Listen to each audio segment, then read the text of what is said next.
1896년 9월 오카쿠라 요시사부로는 고등사범학교 국어과 영어가 강사로 초빙되었다. 이 초빙으로 훗날 일본 중등 영어 교육계에 양대 산맥이 만들어진다. 가고시마로부터 오카쿠라를 도쿄로 불러준 인물은 교장인 가노 지고로다. 가노는 일본 유도를 창시한 인물로 요시사부로의 형 카쿠조와 도쿄대학교 제1기생으로 함께 공부했다.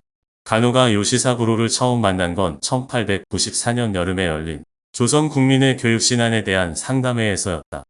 그 자리에 참석했던 가노는 강연자인 요시사부로를 눈여겨봐 두었다. 참고로 갑신정변 당시 일본 공사였던 다케조의 시니치로가 가노의 장인이다.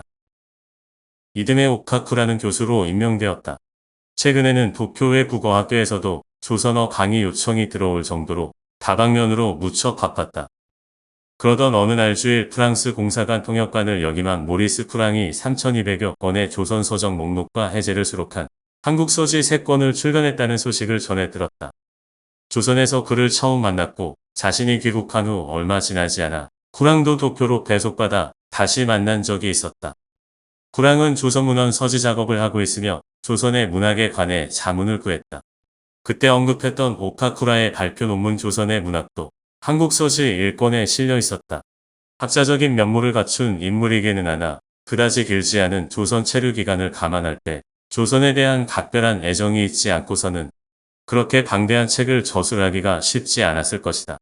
실제로 쿠랑은 21개월간 조선에 머물렀다. 그와의 첫 만남이 떠올랐다. 5년 전 어느 늦은 가을날. 그날은 일어학당 수업이 없어 오카쿠라는 업문 관련 책 조사차 창덕궁 후원에 있는 왕실 도서관 규장각을 찾았다. 일본의 산나무처럼 키가 큰 나무나 울창한 숲을 보기 힘든 경성에서 그나마 숲을 이루고 있는 곳은 창덕궁이었다. 빨갛고 노란 단풍잎으로 물든 창덕궁 후원은 왕의 정원답게 아침 햇살을 받아 아름답고 눈부셨다. 오카쿠라는 운서 몇 번을 빌려 2층 주암루 열람실로 올라갔다. 마침 그곳에는 갈색 머리, 갈색 눈의 외국인이 책을 열심히 들여다보고 있었다. 헬로. 오카쿠라가 웃으며 인사를 건넸다. 봉주르. 서양인이 고개를 들고 인사했다. 프랑스인이시군요. 오카쿠라가 물었다. 그럼 당신은 조선인이 아니고 서양인은 말끝을 흐리며 조심스럽게 오카쿠라의 머리부터 발끝까지 위아래를 훑어봤다. 반갑습니다. 1호 학당에서 일본어를 가르치고 있는 오카쿠라 요시사부로입니다. 오카쿠라가 오른손을 내밀며 악수를 청했다. 모리스 쿠랑입니다. 주한 프랑스 공사관에서 통역관으로 근무하고 있습니다.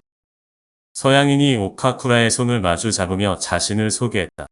두 사람의 첫 만남은 이렇게 이루어졌다. 읽고 계신 책을 보니 조선학에 관심이 많으신가 봅니다. 오카쿠라는 들고 있던 문서를 탁자 위에 올려놓고 쿠랑 옆자리에 슬그머니 앉았다. 조선어도 배울 겸 겸사겸사 공부하고 있습니다. 미스터 오카쿠라는 문서를 연구하시군요. 업문이 여러 가지로 연구할 게 많아 자료를 찾아보려고 왔습니다. 그렇죠. 업무는 뭐라고 할까? 지극히 오묘한 뭔가가 있습니다. 조선인들조차 그 실체를 잘 모르고 있다는 사실이 아이러니하지만요. 그렇긴 하죠. 오카쿠라가 웃으며 말했다.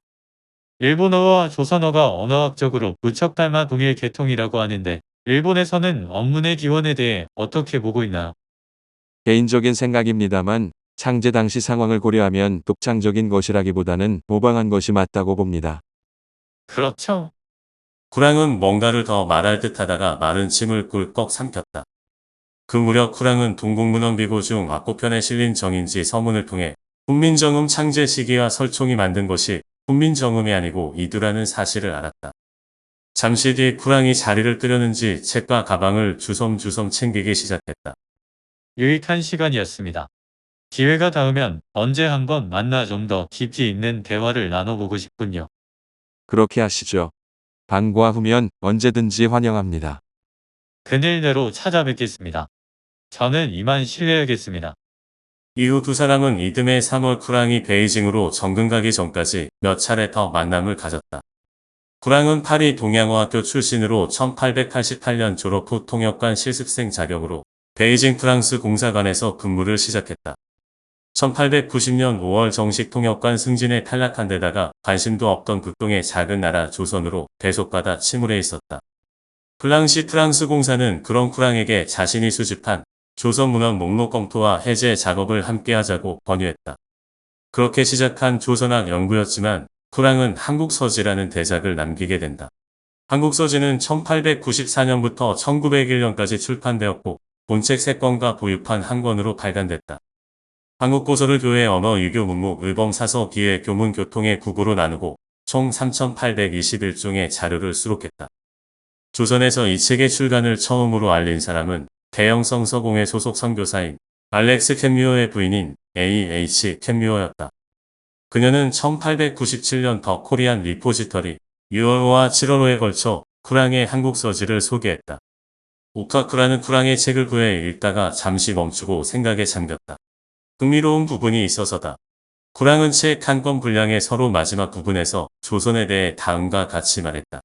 조선 정신의 명석성은 아름다운 서적의 인쇄, 현존하는 가장 단순한 알파벳의 완성, 최초로 도달한 활자의 발상에 잘 나타나 있다. 나는 여기서 중국에서 받아들여 발전시켜서 일본에 전해진 학문과 예술에 대하여 일일이 들어 말하려 하지 않는다. 극동의 문명에 있어서 조선의 역할은 실로 각별한 것이었다. 만약 그 상황이 불합화와 같았다면 조선의 사상과 운명은 주위의 모든 나라에 큰 영향을 끼쳤을 것이다. 그러나 민족적 오만과 국가관념에 의해서 쌓인 장벽은 너무나 높았으며 과거를 존중하는 마음이 정체를 강요하고 말았다.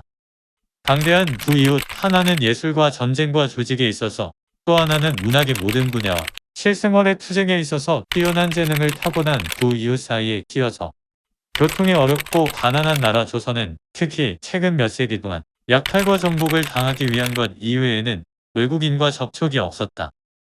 조선은 외따로 홀로 살아왔으니 그 발명의 힘은 국경을 넘지 못했고 드높은 사상은 비좁은 왕국 안에서 부하의 요인이 되어 나라가 당파로 찢기고 이 대립이 모든 사회 발전을 가로막아 오늘의 슬픈 처지에 이르고 만 것이다.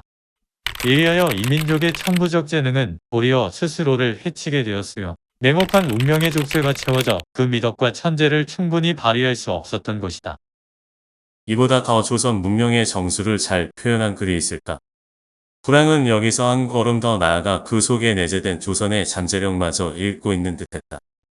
더욱이 본론의 서지 목록을 쭉 살펴보면서 훈민정음이라고 불리는 그 독특한 문자의 흔적을 찾으려는 쿠랑의 의지도 읽을 수 있었다. 쿠랑이 암시한 잠재력이라는 부분은 언어학자라면 누구든지 점쳐볼 수 있는 것이었다. 조선인들이 자신의 음소문자인 언문이 세상에서 가장 뛰어난 문자체계라는 점을 자각하고 지배 세력들이 문명 개화와 근대화에 적극적으로 나선다면 조선 땅에서 놀라운 변화가 일어날 것이라는 건 자명해 보이기 때문이었다. 헐버트도 일찌감치 조선이 한글 창제 직후부터 한문을 버리고 언문을 국문으로 사용했다면 조선에게는 영원한 축복이었을 것이다 라고 말했다. 언어학자인 오카쿠라도 그 점을 간파하고 있었다. 자신이 언급하는 일본어와 조선어는 어메기 같다. 조선어의 친숙감을 느낀다.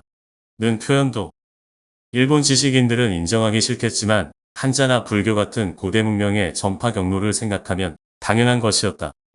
결국 사람이 이동했다는 것일 테고 그 말은 일본의 가나 문자 역시 반도의 영향을 받았다는 의미일 것이다. 오카쿠라는 이런 자신의 견해를 공개적으로 발설할 수 없었다. 그런데 쿠랑이 자신의 저서에서 마치 오카쿠라가 보란 듯이 조선의 언문은 표음 방식을 완성한 문자라고 지적하는 듯했다. 오카쿠라는 책을 덮었다.